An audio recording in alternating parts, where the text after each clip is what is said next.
गुरुर्ब्रह्मा गुरुर्विष्णु गुरुर्देवो महेश्वरा गुरुर साक्षात परब्रह्म तस्मै श्री गुरुवे नमः। या देवी सरस्वती विद्या रूपेण संस्थिता नमः तस्यै नमो नमः।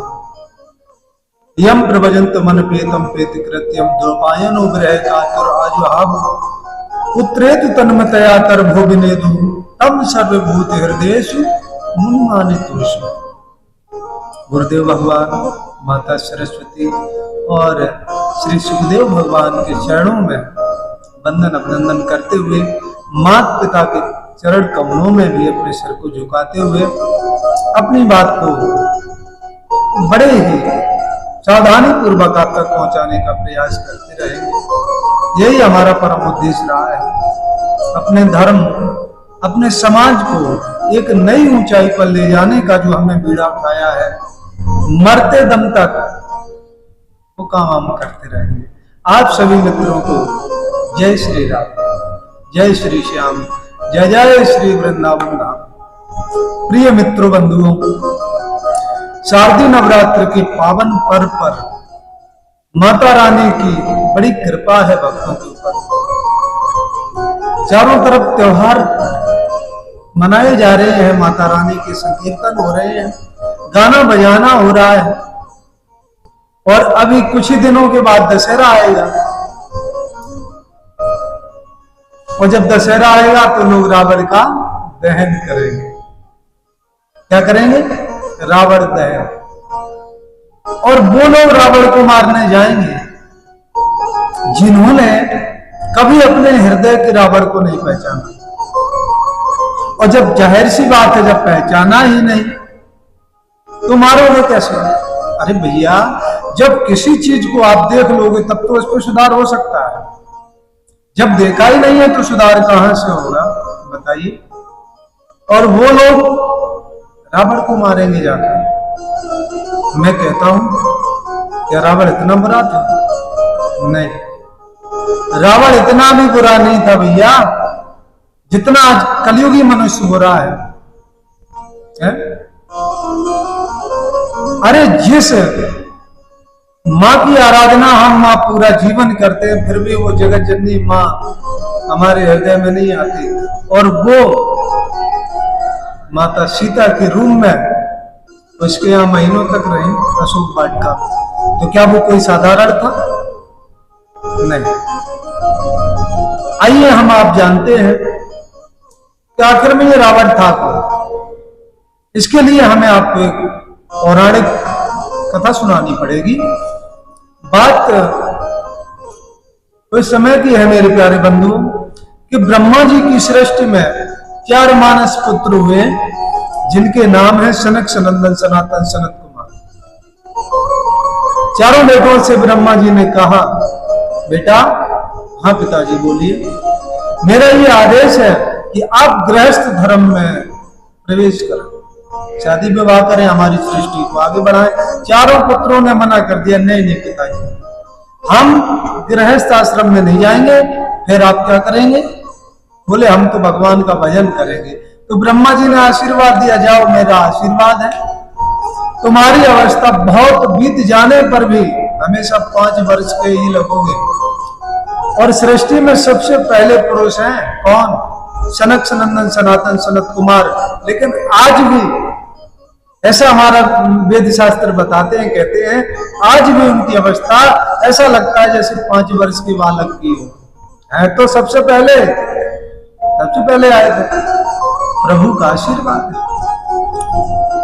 प्यारे बंधुओं, एक बार ऐसा हुआ, यही चारों भाइयों जो ऋषि है, इनकी इच्छा हुई कि हम वैकुंठ में भगवान का दर्शन करने के लिए जाएं।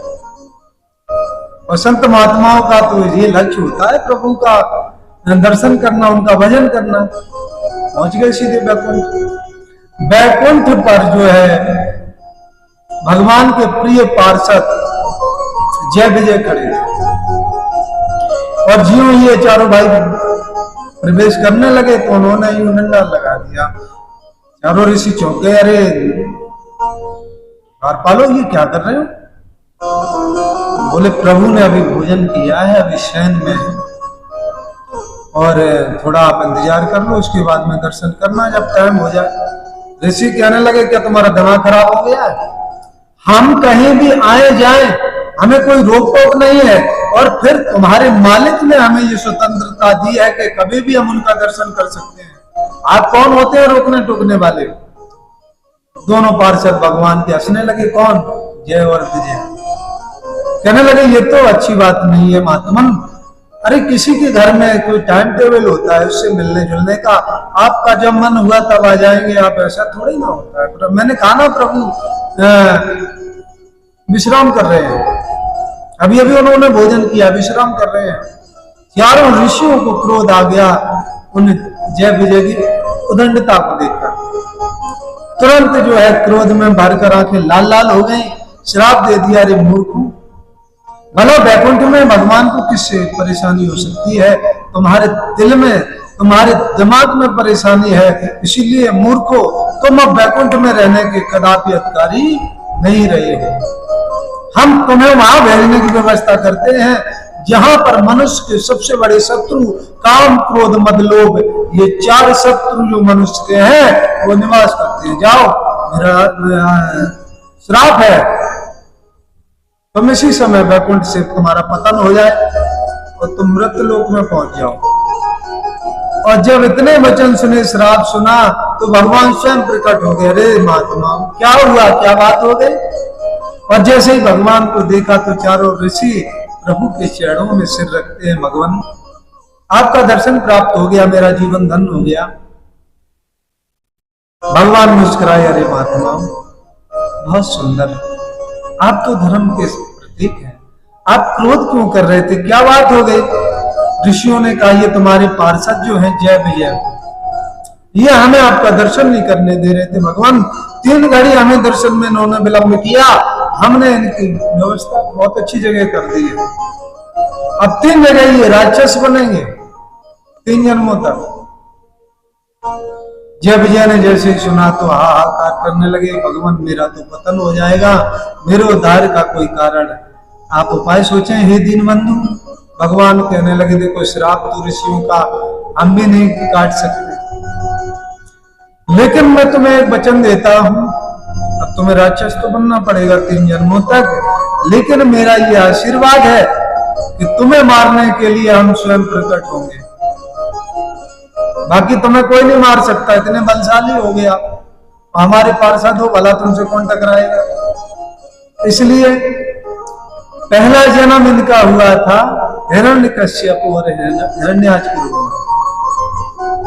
भगवान ने बराह और नरसिंह अवतार लेकर इन दोनों भाइयों का उद्धार किया था, कथा आपने सुनी होगी।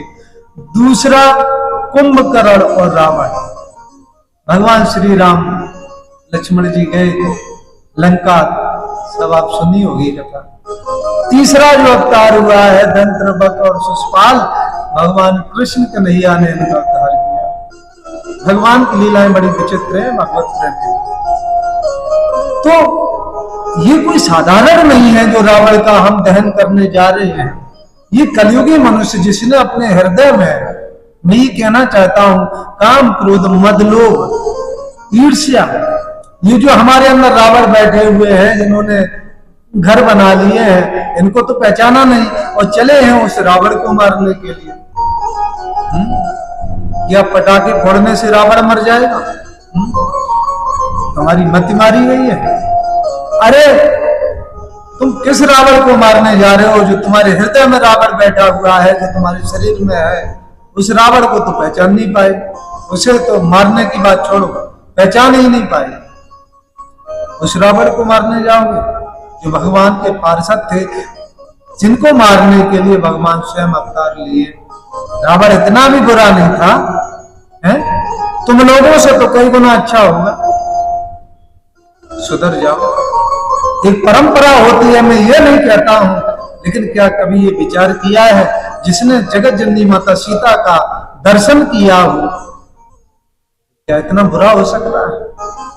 अरे ये तो भगवान के पार्षद ही है, भगवान ने लीला रचने के लिए ऐसी योजना बनाई थी। भगवान के पार्षद हैं भाई, कोई दूसरे तो। इसलिए रावण को मारने की बात जो है अपने दिल से निकालिए, अपने हृदय के अंदर जो बैठा हुआ रावण है उसे मारिए, तभी हमारे सच्चे मायने में हम रावण को मार सकेंगे। रावण को तो भगवान ने त्रेता युग में ही मार दिया था, रावण अब थोड़े ना बैठा है। त्रेता से द्वापर निकल गया, अब तो कलयुग आ गया। हृदय में जो रावण है उसे मारने की जरूरत है। जानते तानते कुछ है नहीं, चले हैं रावण को मारने के लिए। दुर्दशा हो जाएगी तुम्हारी, अपने हृदय में बैठे हुए रावण को तो नहीं पहचानते हो। काम क्रोध मद लोभ है। मैं ये कहना चाहता हूं, पत्थर वही मारे जिसने वो पाप न किया हो। क्या तुम इतने भाग्यशाली पुण्यशाली हो? क्या तुम्हारे अंदर वो बुराई नहीं है? पहले उसे मारिए और उसके बाद में आप रावण को मारने के अधिकारी होंगे। जय श्री राधे।